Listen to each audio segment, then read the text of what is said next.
There's a limited amount of information I can provide for obvious reasons. The project is well and truly on track. The lead managers and port management are continuing to engage with the institutional investment community, and there's plenty of interest in the port offer. The priority offer continues, and we're seeing good levels of interest and participation there, including from iwi. So the priority allocation that the council wanted to achieve through the IPO is on track for achievement, and there's plenty of interest from the broker offer as well. So look, we had a dummy run yesterday on the book build with the full project team, just working through various scenarios, so we understand the way in which the mechanics will work next week. But essentially on Tuesday next week we will be collating all the final information in terms of the offers, the priority, the broker and the institutional offers, and on Wednesday next week the committee, the pricing and allocation committee is meeting in Auckland. Jess and I will be in attendance, and through the day we'll be making decisions about scaling and allocation across both within the pools and across the pools, and by the end of the day we will be then concluding on pricing. So as I think you're all aware, Jess and I are there to certify that the council's objectives and policies have been met through that process, but obviously it will be the committee from the port board that will be making the final decision in terms of price and those final allocations. So really all I can say is that the project's well and truly on track. Any questions that to James that you think he can answer in a public session such as this? Otherwise, thank you very much, James. And yeah, we seem to be on track, and that date is when we're going out to the public is Listing day, I haven't. 19th, Monday 19th, is that still right? That's correct. So on target for Monday the 19th. Okay, thank you very much. Minor items. We had said Mr. Barker. He had some. First one, which one did I put on the list first? LGNZ conference. Oh, LGNZ. Oh, and Debbie might want something there too. Yeah, well, I attended the LGNZ conference a couple of weeks ago. Prior to that, we had a bit of a road trip with the Greater Wellington Regional Council. We were on a bit of a tour of what they were doing. We saw their port, went to the Wairarapa to have a look at the Lake Wairarapa clean-up, and a number of other things. It was very interesting. The thing that I felt good about it was that the regional councils around the country have quite a good relationship and work quite closely together and collaboratively together. This is a huge asset and resource, one which I don't think we have taken as much advantage of as we could have. And I'm thinking that some of them do things particularly well, and when it came to the awarding of the prizes, the Taranaki Regional Council got an award for its riparian plantings. Justly so. I'd had the opportunity to see this in a previous life, and have talked with James and Rex and I about going over there and have a look at what they do. I've recommitted myself to doing that. I think in the near future we should go and have a look at firsthand what they do, how they do it, because they have got a very high level of compliance from all parties. People that voluntarily plant riparian plantings, fence them off and do the right thing, and they've got a model which works really well, and I think we could learn a lot from that. There are other things that we could learn from, and I would thought at the end of it we should probably at the beginning of the next triennium think about the areas in which we are interested in progressing ourselves, have a scan around, and go and have a fact-finding tour, look, see at what they do, because there is a lot of knowledge and information there. So that's an advantage. We then went on to the local government conference, and the first thing that surprised me was the size of it. There was lots of people. Second thing I observed was they're all good and enthusiastic people trying to do their best for their communities. And the theme came out of the conference for me was the constant struggle or tension between central government and local government. Local government's running this campaign to get more influence out of central government or change the relationship. But personally, I think they're approaching it from the wrong angle. There's always going to be a them and us.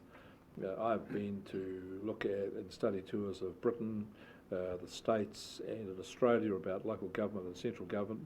And we complain here about Wellington. In Britain they complain about Westminster. It's what it is, the nature of the beast. And I think we've got ourselves in the wrong angle here, and I'm happy to talk to them about that. As regards to the particulars of the event, I was given instructions on what to vote for. I voted down the line on all the things that I was given instruction for accordingly, and all of those votes were carried. The only interesting thing is the means by which you vote. It's an electronic thing to put. And A bit complicated for you, was it, Rick? well, no, it was just that I was trying to figure it out, and It was complicated. and I didn't realise that you had to vote abstention for an abstention. I just thought, well, I'm abstaining. You're abstaining anyway. Next thing it got down to one council hadn't a thing, and they were off to hunt out who it was. And I said, well, I haven't voted yet, so what's this? So I banged a stain, and suddenly, it disappeared. Oh, so it's At least you didn't take it home with you like the end of it. I still got it. Anyway, so it was really interesting watching it all for. I thought a number of the remits could have done with a remit committee, which I've been to other conferences where they have. For example, they had a remit on opposing single-use polystyrene, which everybody enthusiastically voted for. But I thought I was about to get up and say, well, I'm an old-time cool store builder, and I've put up numerous cool stores of millions of cubic feet, and they're filled with polystyrene. So when you put the polystyrene in the wall, it's a single use. Are we opposing polystyrene for refrigeration? Because that's what it is, a single use. It never gets reused. So they just hadn't thought through these things as well as they could have done, which I thought weakened it. I thought local government would be better to have a remits committee and go through and tidy them up and come back with a recommendation. Then it came to the awards, and I see that a number of them got awards, and that our council wasn't there. I had a discussion with James about it, and we put up some things for award before and were overlooked and said, wow, this is not, there's more politics in this than the actual goodness of it. And I agree with that. I don't think we should ever put forward a nomination for award again. I'm not interested in that. Some of them that got an award, I looked at them and I thought the things that we have done here are better by a long way. And some of the things that got there for nominations I didn't think were particularly outstanding. For me, it should be something which is outstanding, you know? Mark it well out from the crowd, rather than just a good example of. So I thought that it was a bit weaker than I'd have liked. I would have thought outstanding. And if we didn't have any outstanding, should have no award at all. Nothing beats cuts the master to make it, better. But anyway, an enthusiastic bunch who like to do the best for the communities, and I was pleasing to go. And I thank the chair for the opportunity of being able to attend. Obviously didn't know, like when my grandmother made me eat my spinach, I didn't know what was going to be good for me. 5 days of my life have disappeared, never to be retrieved. Thank you, Rick. Thank you, Finn, for your little update there. Debbie. It's a little bit hard to add much more onto what Rick has just said. other than that, we both thoroughly enjoyed our time away. Just in addition to his snapshot, the regional sector tour is always the highlight on these conferences for me in terms of the networking with the other regional councillors and their chief executives. I find that particularly valuable as we spend a bit of time at Lake Ferry, which Rick mentioned, Lake Wairakamoana. The history there was really interesting. I also quite enjoy following the work that Basil Chamberlain, CE of Taranaki Regional Council, is leading in terms of what the local governments, well, the regional council sector is progressing for in attempting to get government contribution to our flood protection assets, which protect obviously the roading, the bridges and a lot of infrastructure throughout our communities, and regional council pays for these improvements, but central government certainly benefits from them. So that's a work in progress, and James, it may be after my time, but I hope that that will continue to be brought through, those lessons through to the council here. We had a very pleasant evening, nighttime walk through the Zealandia Sanctuary, and they managed to find some kiwi for us. Did you see kiwi there too, Rick? We were in different groups. The final day on that sector tour, we were put on the train and went out into went to Paikokariki, went through I had a really interesting site visit of Transmission Gully, and also looked at the implications for shifting the Melling railway station and a development that they will be looking at there. So the afternoon of that particular sector was very urbanised focused, but obviously a large part of the Greater Wellington Council's work. And then the conference itself, so probably the highlight of the speakers, other than James, I'll mention you, but Dr. Lance O'Sullivan, his presentation was absolutely outstanding. He's a transformational New Zealander, and I really enjoyed hearing him speak, and he was just alluding to some opportunities where local government could be aligning more closely with health services, and because we know what's going on in our communities, and he just put a few different thoughts out there. Our local Mayor Alex Walker spoke on the Project Thrive that Central Hawke's Bay has done in taking communities on the journey, and there was a climate change section which James represented us very ably in, along with a couple of young girls actually. They, like when I say young, I think they were probably first or second year varsity, were they, James? I actually think they were school. High school. High school. Yeah, I thought they were Okay. sixth, seventh ones, yeah. Yeah, so leading the climate change discussions, and the passion that these kids were coming across with is we kind of heard a lot of demands coming at us while we were in the capital centre. I particularly noticed. I also attended the iwi members' hangi lunch, which was very interesting, just in terms of particularly hearing all the challenges that the other iwi members are having with their regional councils as well. Yeah, you just listen and learn. There was another interesting presentation on the final day, which was a comms girl from the Waikato. I think she was district council anyway. What's the Waikato district council? Oh, Hamilton, is it, James? I'm not sure. Anyway, she was speaking about community engagement. One of the things that really struck, what I found of interest, was she was talking about a subdivision called Peacock in the Hamilton Melville area, which is all of my old family land, and that is going to provide housing for 20,000 new Hamiltonians. So the scale of that project is absolutely huge. There's been close on 300 million from government's Housing Infrastructure Fund alone, and how they're going about their community stakeholder engagement, but that probably struck me more because of the personal interest there. So once again, thank you for the opportunity, and I think both Rick and I both enjoyed representing council, and welcome to the opportunity, so thank you. Thank you, Debbie. Thank you, Rick. Now, Rick, prison nursery.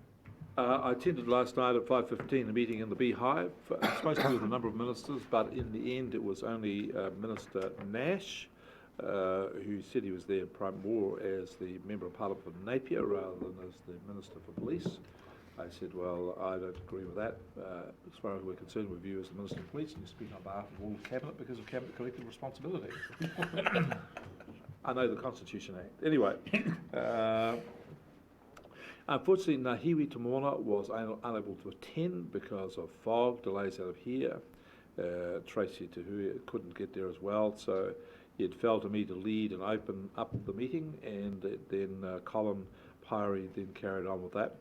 The plus was, although there were ministers missing, Davis and Little, there were senior staff members senior advisors from each of the minister's office, including the Minister for Finance.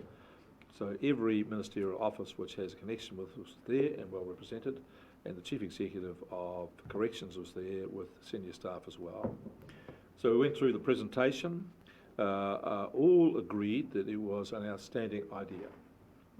It was good from the point of view of they liked it, they just felt the room sort of was beam when we talked about kahutia, recloaking the land. People liked that, it gave them a little warm thing. About collecting these seeds from various areas, having them grown in the nursery, then taken back for planting. People, almost put their hands on the heart about that. It was all the good things, all the things they wanted to do about integrating people with the land, with the hapu, with the iwi, with all those things is all there. Great idea. The problem we had was that there was no clear pathway from here to conclusion. So what needed to be done to make this thing happen? So what Stuart Nash has agreed to do is to get for me a clear line of things which need to be done. The business case, the ministerial sign-off, all the things in a set piece of paper. I said to him it'll be a little bit like the board for a game of snakes and ladders, where we have to navigate to go up and where we have to avoid to go down. But we've got to have that so we know where the end goal is. And then we have agreed that there would be a timeline to be done, because I said I don't want to miss another planting season. This is already a year behind schedule, and it's just no good for us. So they've agreed to that, and we've said we can get this thing done in 4 months. So 4 months is the time. And given that there's been a bit of miscommunication between corrections, Nikki, ministerial officers, blah, blah, blah, I've decided that I'll inject myself a bit more firmly into this process and give a serious guide to this to make sure things happen. And Stu, I think, has committed himself to do that as well. So we should be okay from that point of view. So no decisions, just good positive feedback all the way, and people like what it is. There was some suggestions from the Treasury team that we could fund it this way, fund it that way, fund it the other way. But Stu and my eyes were rolling in their sockets, and I said, look, it's just making it sound too complicated. I'm a simple country boy. I like to do these things like I play pool, nearest ball, nearest pocket. Let's not do too many complicated shots. So we've got one pool of money here. If it's got the money out, let's just take that and do that. So I think that's what we'll try and agree to, rather than have too many fancy things with the provincial growth fund for this or that, the other. It's just too many moving parts. So let's just deal with one thing at a time. So we agreed on that kind of strategy. I also said to them at the meeting that we were interested in working closer with corrections on plantings, and that the nursery was simply a part of this, and we were hoping to get a well-coordinated team, both from people inside the wire and PD people to do work for us. And I was disappointed that we couldn't get better connection with corrections on this, because we had a lot of work to do. And the Chief Executive of Corrections, Christine, said, well, who do we talk to? I said, talk to me. So she gave me a card, and she is really keen to have an engagement with us to make sure this thing works to the best of our satisfaction.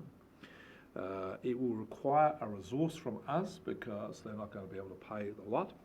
And I just think that there would be an opportunity to have a conversation at some stage with James and maybe Ian and the chair and I with corrections to get Christine involved to come here with her staff and say, what do we need to do to make this happen? I said to her, we've got work that needs to be done from Wairoa to Central Hawke's Bay, which is available for people on PD. We've got other things we like to do, projects. There's no shortage of work here at all. It's good constructive work. It's work for our community, and it should be seen as an investment in environmental outcomes, but also the council doing its bit to help people transition from being inside to outside and there's a whole pile of ideas that I'd like to work in with us. So what's the space, we'll come back to you with it. But I think at this stage, council will have to decide that it's going to put some extra resource in to make this thing work. It can't be done with just within our existing resources. But the outcome for us environmentally and socially could be quite remarkable. So I thought an excellent day. Thank you, Rick. It's obviously an incredibly good initiative, and we look forward to your leadership making it happen. Thank you. Paul, Tranche 2 water. Thank you, Chair. I had a call from the constituent down in Central Hawke's Bay the other day regarding a well that had been put down by Plantation Road Dairies, which had a irrigator connected to it. Because it was a new bore, he had understood that there were no consents being issued down in Central Hawke's Bay. He had raised some concerns, had rung our staff, and they had advised him that it was something to do with Tranche 2 water. Now, I've had a conversation with James at Smoko time, and I understand that it was potentially this bore was put down to assist with their Section 92 request for further information, which would be fair enough. But I'd like it to have an understanding, because I know that there are consents for Plantation Road Dairy which allows them to take water from various bores so that they can move the irrigators around closer to wherever they need to, and that would be fine. But I just want to make sure that all the particular bores that they have actually got ability to be used under a consent for irrigation. Thank you, Paul. The next CBDC report, is that you, Tom? Is it? Thank you, Tom. I just wanted to draw attention to a brave and transparent act of reporting.